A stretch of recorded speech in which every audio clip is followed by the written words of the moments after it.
हे गुरुदेव, मुझे पतंजलि का 8 सूत्र बताइए। ओह, आपका स्वागत है। मैं बहुत गौरवान्वित हो रहा हूँ कि आप योग की महिमा समझते हैं। बहुत ऐसे अहंकारी दुराचारी दुष्ट हैं, योग विद्या को और ये सब को बेकार समझते हैं, उनकी बुद्धि भ्रष्ट है। लेकिन आपको अगर इसके लिए सम्मान है तो याद रख, इस विश्व का जितने भी देश हैं, 195 राष्ट्र है इस देश में। दुनिया में कितना है? 195। इसमें 193 में योग विद्या सिखाया जाता है। तो जाति धर्म मजहब क्षेत्र से उठ के ज़्यादा है, क्योंकि इसका महिमा बता दिया हूँ। योग विद्या जो सिखाया जाता है उससे शरीर सबल होता है और बुद्धि ज्ञानवान बुद्धिमान सर्वशक्तिमान होता है। तो जो व्यक्ति बुद्धिमान हो, जो सर्वशक्तिमान हो, वो तो महान बन गया ना। इसीलिए सर आपका मैं आभारी हूँ कि आपने योग का महत्व समझा है और आपने बहुत अच्छा सवाल ही पूछा है। क्योंकि पतंजलि जो योग विद्या सिखाए, बुद्ध भी सिखाए, सब एक ही है, लेकिन इनके 8 अंग हैं। क्या है? अष्टांग योग। आप देखो ये पैर है ना, इसमें कितने अंग हैं? 1 2 3 4 5 और 7 8। इसी तरह से पैर है, वृक्ष है पतंजलि का। 8 लिम्स ऑफ योगा में पहला है यामा, बता चुका आपको। यामा में क्या है? अहिंसा, सत्य, अस्त्या, ब्रह्मचर्य और परिग्रह। बोलो विवेक। यामा पहला अंग कौन है? ये पहला जो पैर का ये है, कौन है? ये है यामा।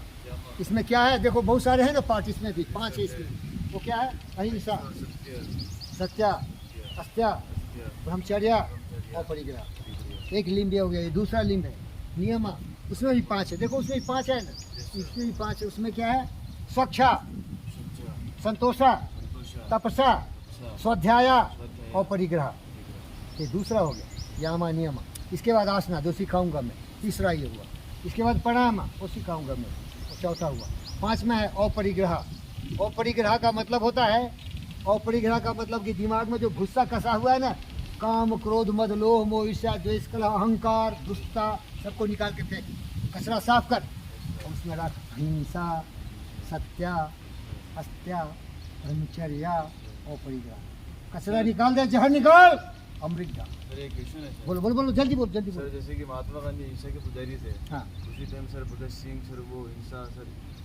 देखो महात्मा गांधी और भगत सिंह की बात नहीं करेंगे। वो महात्मा गांधी क्या थे, पढ़ लेना इतिहास।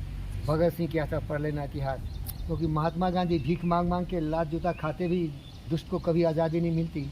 इन महापुरुषों के चलते आज़ादी मिली। नहीं तो तुम्हारा महाना प्रताप जाके जैसे मानसिंह किया ना, बहन बेटियों को दे दिया, चलो भाई चलो कर दो, शुरू कर दो, नालायक को बच्चा पैदा करवा दो। अरे उसी का बेटा था ना मानसिंह का भगीना था ना, जो था भाई उसकी बहन थी, उसको दिया। ऐसे नालायक लोग थे।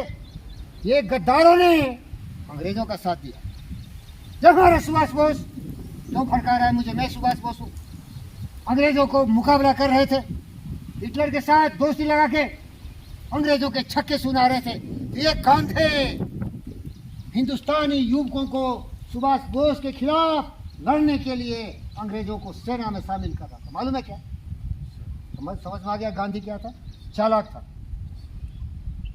नेहरू क्या था? चालाक था। वो लोग देखने में हिंदुस्तानी थे, लेकिन उनकी नस्ल बिल्कुल इंग्लैंडी थी। मालूम है क्या? वो लोग ओरिजिनल नहीं थे, चालाक था। केजरीवाल वैसा ही एक हिंदुस्तान में है, चालाक। हमारे जैसे सीधे साधे सुभाष बोस, हमारे जैसे भोले भाले भगत सिंह चंद्रशेखर का राजा। अरे इतिहास के पन्नों को पलट के देख, भीख मांगने से आज़ादी नहीं मिलती। तुम खून दो, मैं आज़ादी दूंगा। खून, अरे दारिंदा, तुम्हें अगर कोई मारने आया तो हाथ जोड़ोगे तो छोड़ेगा क्या? मार डालो उसको। जानवर क्या आएगा तुम पर हमला करने, तो क्या भीख मांगोगे तो देगा क्या? तो जाके बोल अपने हिंदुस्तान की सेना को, घुटने टेक दे पाकिस्तान के सामने और घुटने टेक दे चाइना के सामने और बोलो हरे रोम हरे राम सरो सरो सरो। क्या था? इसी ने, नेहरू ने, उसी ने किया था ना। पूरे हिंदुस्तान को चावल लाई ने कब्जा कर लिया था। इसकी बात कर रहे हो? वो लोग अपने नाम के लिए ऐसा काम किया, देशभक्ति नहीं की। तुम क्या इतिहास पूछने लगा भैया?